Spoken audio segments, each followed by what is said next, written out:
I went to an owl cafe in Nagoya called Fukuro Cafe Mofurikoto, and this is how it went. I had a bit of trouble finding the place at first, but when I finally got there, I realized I was the only customer. And last time I tried to visit, it was completely packed, so I was really glad to have the whole place by myself.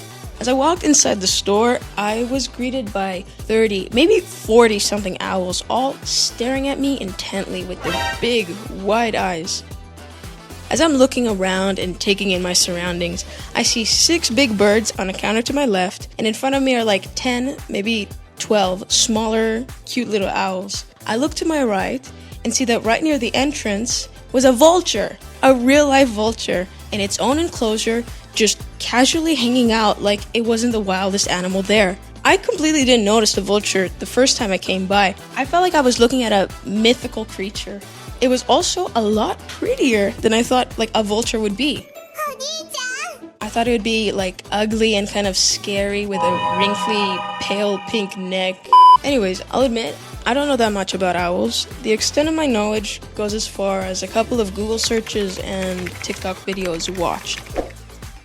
Their expressions and attitude alone were cracking me up. The larger ones stared with this intense, judgmental look, as if I'd somehow offended them just by existing.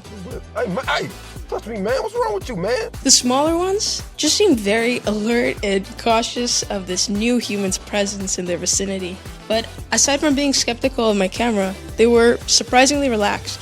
The staff member working that day was so sweet and friendly and showed me around the entire store, explaining in great detail about each bird and what their breed is and if I was allowed to touch them and how and when. And she told me so much about the birds, about their personalities and how they behave and what it's like to take care of them. She even gave me free treats to feed them. It didn't feel like a traditional animal cafe experience at all. I felt like I was hanging out with a friend. I got to hold a bunch of the owls, none of the hawks or the parrots. Those I wasn't allowed to touch. I held the owls on my arm or on my finger, which was really cool.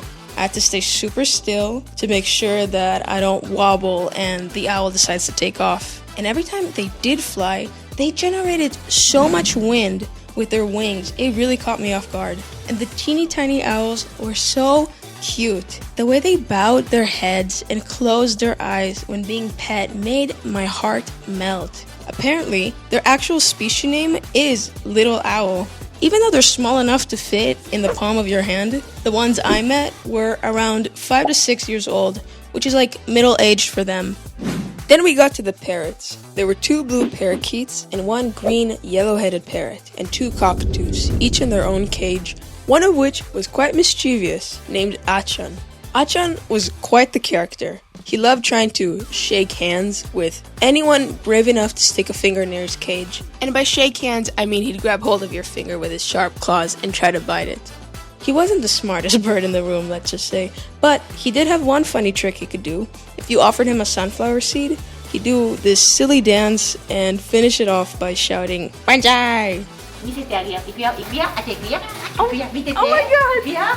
せーの、万歳聞こえました？聞こえました。せーの、万歳言えた！ There was even a pretty little orange corn snake in his own enclosure near the cash register. When I took him out of his cage and held him for a little while, all the owls started staring very alertly, obviously. I thought it was a weird choice to keep a snake in a bird store, but I guess it wasn't really the largest predator in the room anyway, because that, of course, would be the vulture.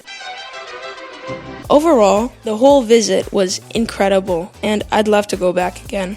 If you want to see more of the birds, I've linked their Instagram in the description, and if you ever find yourself in Nagoya, definitely go check them out. Thank you for watching. Bye!